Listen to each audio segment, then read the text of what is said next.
touch my Motina. This thing is almost gone. We're live. What's up, my people? It's your girl Adeola. Mr. President is declaring for the election. As a united and democratic country. Wait. Is that a generator? Hey, I beg, change it.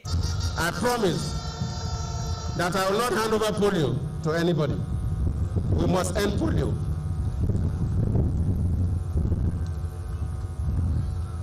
Also, sorry about that, my people. The teleprompters were slow. Play it again. the 220 billion naira micro, small and medium enterprise development fund and the 3 billion naira grant to Nollywood. Jay, how come I didn't know about this? Nobody told me that is where the money has been going to. Nollywood. I need to go and audition. All I have to do is say, there is God. I want to appreciate ordinary Nigerians, the Market Women Association, who encouraged me by committing some funds to support me. Hey, so even market women contributed their money for the campaign expenses of Mr. President? In the same day, I'm touched by the National Association of Widows, who also encouraged me with their widows' minds. The widows too? Call it the one where were we now when everybody was contributing? Hey, wait a minute. I have to be part of this. You know, when something good is going on, you have to be part of it. That is 1, 2, 3, $4. Cause what do you have $1? Very early in the morning tomorrow, send this to Mr. President via Western Union. Our contribution, you know, for the success of Nigeria. Oh, by the way, these widows that are giving their money, do we have some kind of social security program in Nigeria that, you know, they get paid every month or something? You don't know. Do you know anything? Therefore, after seeking the face of God. Wait. Did I hear the face of God? After seeking the face of God. Nigeria. No. See, it pains me when people decide to do whatever they want to do and they have to bring God into the picture. Must you? Now, wow, I didn't know that my president seeks the face of God. I didn't know. Like, honestly, I didn't know that. And this God did not say anything about doing something about how Boko Haram has been killing people every day. Jay. Therefore, after seeking the face of God, in quiet reflection with my family, and after listening to the calls of our people nationwide to run, I, Goodluck Jonathan,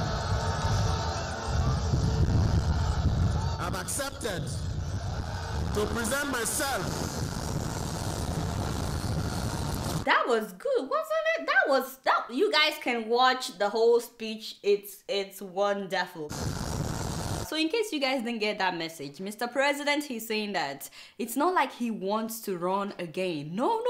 He's too humble to even think about second term. But since you guys have been insisting, you keep calling him, begging him to run, he's only accepting the mandate thrusted upon him by the people. How inspiring. As the president was declaring in Abuja, his supporters were watching and celebrating live in Johannesburg, in London, in Washington, D.C., in San Francisco, in LA, as well as Houston, Texas. They filled the pages of several newspapers that day, and the whole of Abuja was in a lockdown. You couldn't go anywhere. Congratulations, Mr. President. Alright, now let's talk about reality. A day before Mr. President's party, 48 students were killed on the assembly ground in Potiskum in Yobe by a Boko Haram suicide bomber. This happened about 7:30 in the morning while the students were on the assembly ground getting ready to go into their classes. In an instant, the assembly ground was covered with human body parts that had been blown all over. I'm sorry that I have to show you this graphic picture, but this is what happened. Their body parts were blown all over. They were dismembered. These are some people's children. No, we are not at war. We are not at war, but this is what happened. If any of the relatives happen to be watching, please accept our condolences. Sometimes we forget about those who were injured. Many of those children on the assembly ground that day, their lives will never remain the same. So many of them have now been handicapped. Some of them lost legs, hands. Many of them lost partial hearing due to the sound of the blast. Keep in mind, that we don't have any plan for the handicapped in Nigeria, they are now forever on their own. This is not the first time that such is happening in Yobe. Remember that in February of this year, 59 young boys were killed in their school at Buniyadi, also in Yobe State. In September of last year, 44 students and teachers were killed in a place called Guiba, also in Yobe State. In July of 2013, 42 students and teachers were killed in Mamudo, that's also in Yobe State, just to name a few. So yes, Mr. President went ahead with his party the very next day after this happened. Of course, he released a statement condemning the act. And guess what happened the day after Mr. President's big party? There was another bomb explosion at the Federal College of Education in Kotangura. 10 people were killed that day in that blast. You know, I saw the video released recently by Boko Haram, and I couldn't believe the young guys, the young boys that I saw in the video. I mean, how can we not defeat this? Nigerian army is the best unmanned army in Africa. We've helped other countries to defeat insurgents. How can we not defeat our own insurgents? And speaking of the army, I heard that the Chief of Defense Staff, that is Air Chief Marshal Alex Bade, flew his own family out of Mubi just before it was taken over by Boko Haram. Of course, you guys know that Boko Haram has taken over so many towns and villages in the recent week. So did you guys hear that story about how he flew out his own family? Of course, the army denied it. They said that no, the story is not true. That's contrary to the claims by journalists that the helicopter that flew into Mubi was actually on an operational mission to reinforce the ground troops in preparation of efforts to repel the attack. Preparation of efforts to repel the attack. Seriously?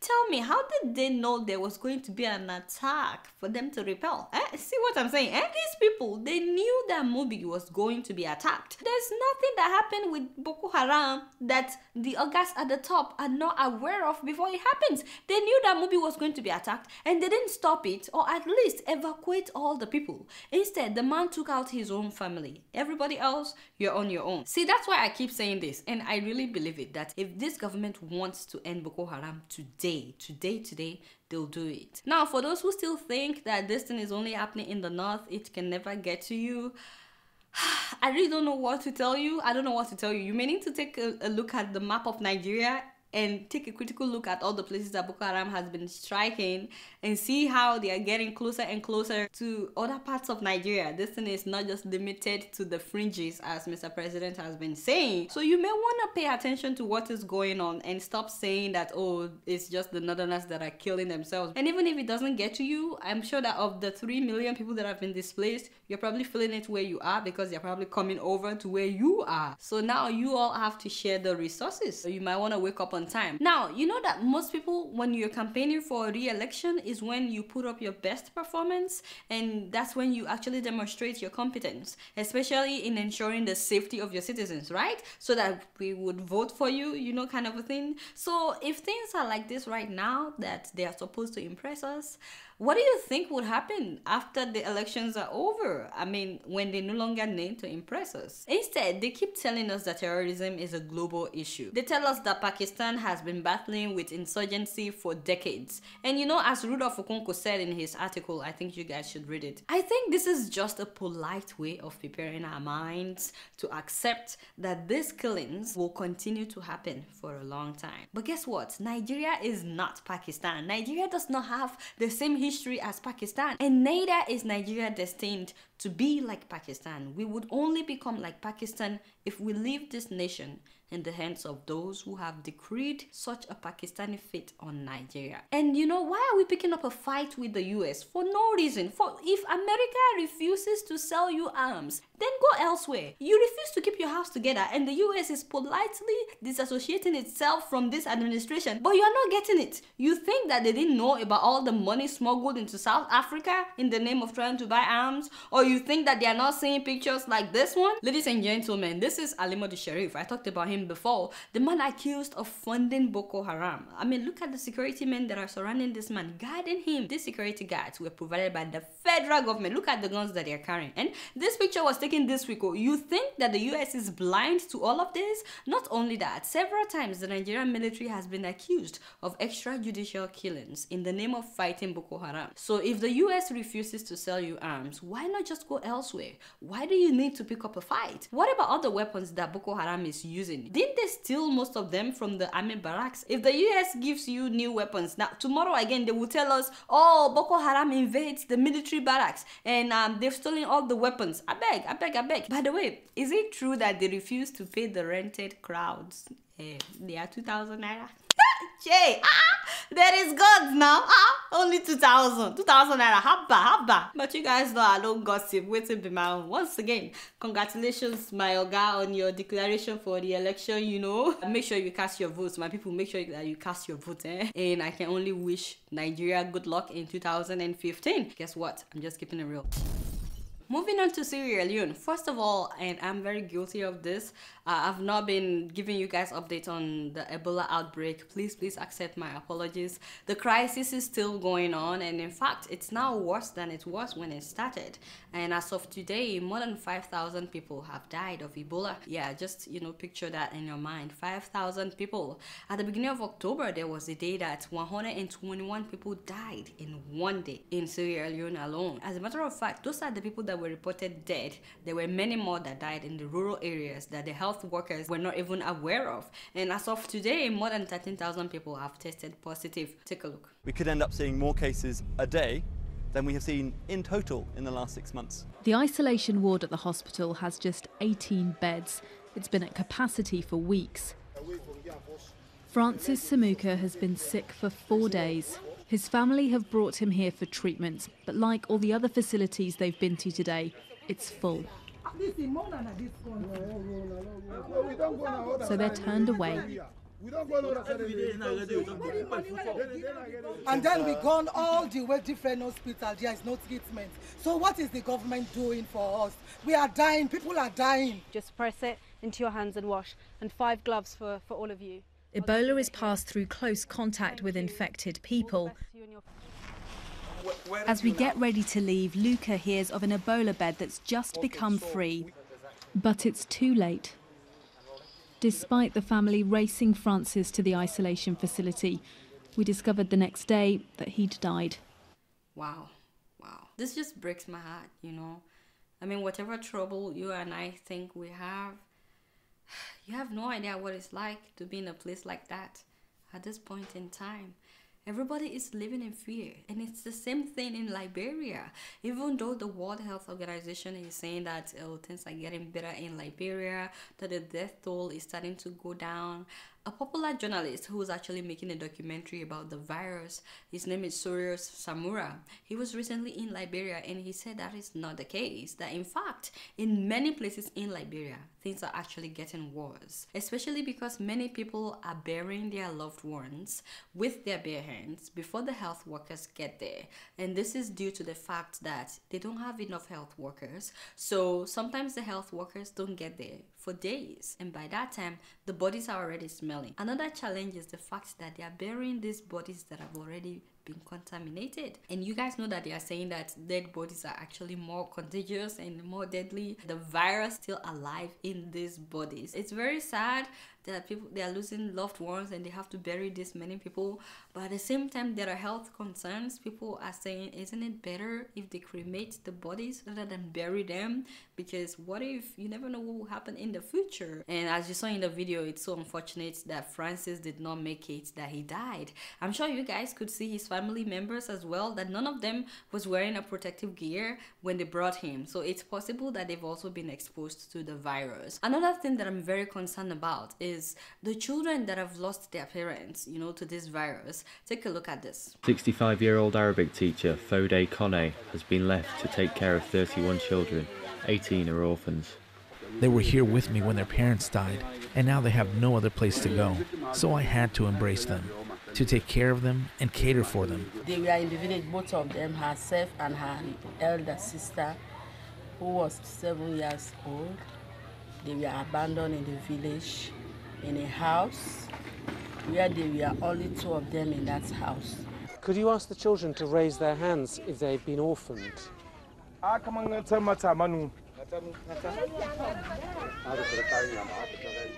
Oh my God. Just imagine that, without any hesitation. See how all the children raised their hands that they are now orphans? And that's just in Sierra Leone. Do you know that there are speculations that by Christmas of this year, that is next month, that there would be at least 10,000 orphans due to Ebola? 10,000. What do you think will happen to these children? Already, as you can see in the video, many of them are staying with people who already have the virus. In fact, some of the children themselves are starting to show symptoms, yet they are playing with other kids. Are you feeling okay?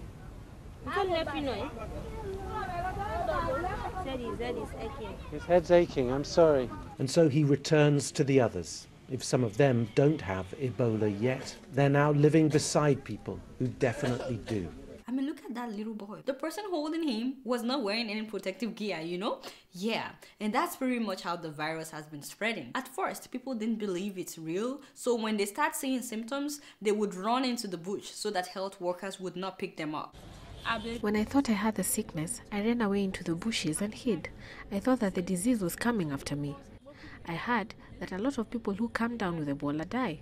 So when the ambulance came for me, I would hide. That video is now a couple of months old. Most people now know better. But to be honest with you, I think that the main reason that things have gone so bad in Sierra Leone is majorly due to the fact that the government is corrupt. For example, do you guys know that of all the aid sent to Sierra Leone by the international community, only a fraction is getting to the people? Apparently, soldiers, policemen, officials are selling the bags of food donated by the international community while their own people are starving. These officials would gather the names of the people as recipients. They would print out these fake tickets. Meanwhile, they're taking the food and selling them and making money off of their people.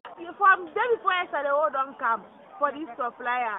They tell me for say law come today. We don't come today. We name them and been dumb. Today they don't agree for the Peter. So you not get the food at all? I don't get at all. And for the supplier, we not get. I make we get. We not get? We not get. Why we not get? But the register we not. The register we will not get. Then they call the names. They will see somebody go send me name. They take out again by proof business. I not get the supplier. How many days you don't come here? In the 2 days now we dey from here. But I dey see you with paper. Which paper this?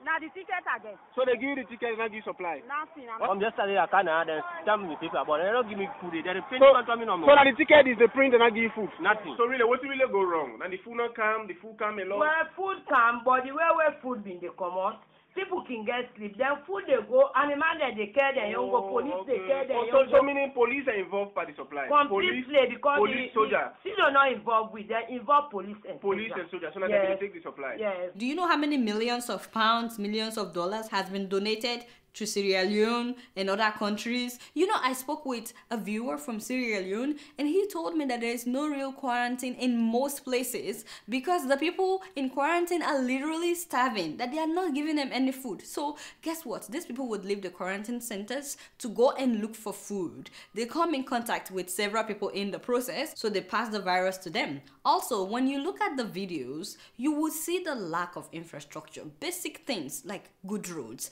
In so many places, I keep wondering how it is for health workers to get to so many of the patients. Now, what makes me upset is the fact that not only is the government of Sierra Leone aware of what's going on, they don't want people talking about it. So like the way I'm talking about this on this show, I cannot do this in Sierra Leone. A popular radio journalist known as David Tambario brought up this issue on his radio show. He asked where all the aid money was going to, and guess what happened to him? The president himself ordered his immediate arrest. His weekly show known as Monologue, he was yanked off the air and they arrested this man and beat him up. After that, they took him to a maximum security prison in Freetown. I was like, what? Maximum security prison because the man asked for the Sierra Leonean government to be accountable with the aid? And do you guys know that after they did that to that journalist, everybody else was afraid of asking where the aid is going to because they're all afraid of being put in prison. Seriously, the Sierra Leonean government is not ready to take charge and fight this virus. The government is too corrupt to see those that are dying. So it looks to me like Sierra Leoneans abroad, you guys will have to be the ones to put pressure on the government of Sierra Leone if you want to see anything done. You guys need to let the whole whole world know what is going on. If you don't,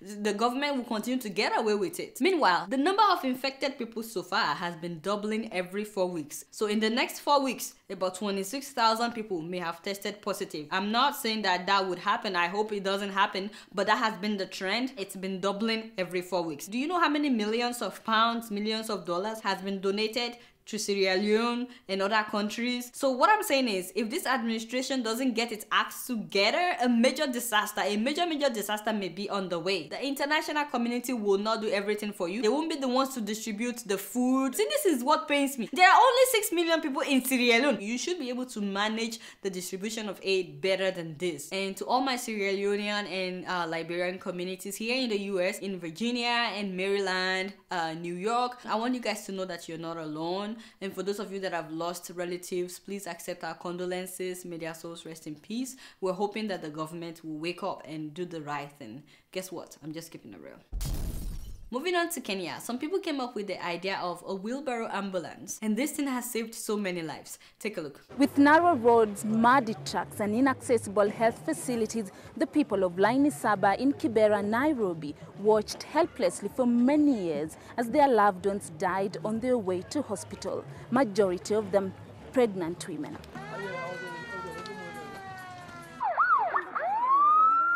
It is an innovation conceived out of necessity. Before 2009, countless pregnant women lost their lives in Kibera, Laini Saba while walking to hospital. So far, only 4 wheelbarrow programs operate in Kibera and 400 health workers. Wow, now that's inspiring. That's inspiring. But you know, as much as I really appreciate what these people have done, the poverty is like so glaring. Did you guys notice? It was so difficult for me to appreciate what I was actually trying to appreciate when I was seeing the level of poverty. I was like, oh God. But we're very proud of what these people have done. They are saving lives. And guess what? I'm just keeping it real. Before I leave today, I'd like to read some of your emails. Our next email is from Raphael Mbachu. He says, thank you, Adeola. After you talked about my brother, I got a call from concerned viewers of your program, even from a pastor in California who prayed with me. A concerned citizen also called me from Nigeria, and a Ghanaian who lives in Egypt. Wow, thank you so much, guys. I really appreciate you. Those of you that reached out, thank you so much for reaching out to this family. So with this, I hope and believe that someday someone who might know something about my brother's whereabouts will bump into the video. Thank you so much, and I'm hoping so too. Once again, this is the picture of his brother that has been missing for some weeks now. If anyone should know anything, please contact Raphael Mbachu. And for those of you that contacted him, just to let him know that you're supporting him, I really appreciate that. I am so grateful to you guys. Thank you so much. You have no idea how much that means to me. Thank you so much. And our next email is from Usman Lawal Kofi, and he says, hi Adeola, concerning Zainab Aliyu's illness, I heard that Atiku Abubakar has paid the money. You played a vital role on this. God bless you. Oh my God, that's a wonderful news. Oh, that's wonderful. Okay, a few weeks ago, I talked about a lady by the name Zainab Aliyu, and oh, I'm so glad to hear that the former Vice President Atiku Abubakar has decided to pay her bills. I'm so grateful for this. Thank you so much. I really appreciate it. Our next email is from Ahmad Gaydam, and he says, hi Adeola, I'm currently studying in China. Attached is a picture of a very good friend of mine, also a classmate in secondary school by the name Mohammed Konto Abbas Saloom, popularly known as MCAS. He recently graduated from the University of Maiduguri. He was very generous and he gave an army officer a lift, and the soldier shot him and threw him out of the car and ran away with the car. Oh, that's sad. Some good Samaritans found Mohammed beside the roadside, bleeding to death. They hurriedly took him to the nearest hospital, but he never made it to the hospital. He struggled and managed to narrate the unfortunate incident to his helpers before he died. The soldier was later arrested with the car, and he's still under the custody of the police, but the military spokesman came out to the media saying that the man was not an army officer. Could you believe the lies that they are telling to cover up? Wow. Now I don't know who people should be scared of. Is it Boko Haram or the military personnel? Enough is enough. Wow. I'm so sorry about your loss, Ahmed. He attached pictures of Mohammed, and I believe this is the picture of him after he was shot. I hope that justice is served in this case. Nigeria, this breaks my heart. I don't know what to say. Please accept my condolences. I can just say that people, be careful. Don't give rights to anyone that you don't know. Just because the person is wearing a military uniform or a police uniform doesn't mean anything. And also, it's not all the soldiers that are acting like this, and not all policemen are acting like this, but there are some people that have decided to take the laws in their hands, and we just have to be very careful. I hope that the Nigerian government will do something about it. And for Mohammed's family, please accept our condolences. May his soul rest in peace. Our next email is from Ken Chikwado, and he says, "Hi Adeola. 4 Nigerians are among those adjudged the best among 147 Doctor of Philosophy PhD graduates from the International Islamic University in Malaysia. The award-winning Nigerians are Dr. Imran Adesile Moshood, Dr. Aliyu Mokhtar Katsina, Dr. Mohammed Baba Ndaliman, and Dr. Raji Latif Akintunde. Wow, I witnessed the event and I was so happy for them for making us so proud. Ken Trust." Wow, thank you so much, Ken, for sending this. We are very proud of them. Congratulations for making us proud in Malaysia. Thank you so much. Our next email is from JJ Bengene, and he says, "Hi Adeola. In 2011, we were being deceived by their shoeless situation. Now that they have acquired so many sizes of shoes, we do not know what their next deceit would be. No matter what it is they are coming up with, we are fully prepared. If they like, they can go and manufacture Goodluck beer. We will drink it and even spend their ill-gotten money, then vote the right man for the job." Wow. Come May 29, 2015, the zoo man will leave Aso Rock and go back to his animals where he... Hey, Nigerians, I have a serious problem with how bold you guys are. No respect. There is no respect at all. No respect. You are calling my president a zoo man? He's a zoologist, right? Just because he studied zoology doesn't mean he's a zoo man. Be careful, Nigerians. You guys should respect your president now. At least learn from me. It's not good. Alright guys, that's all the time that I have for emails. Please keep sending your emails to adeola.keepingitreal@gmail.com. Alright y'all, it's been real and I'm keeping it real right up in here. Until next week, I'ma see y'all later. Peace out.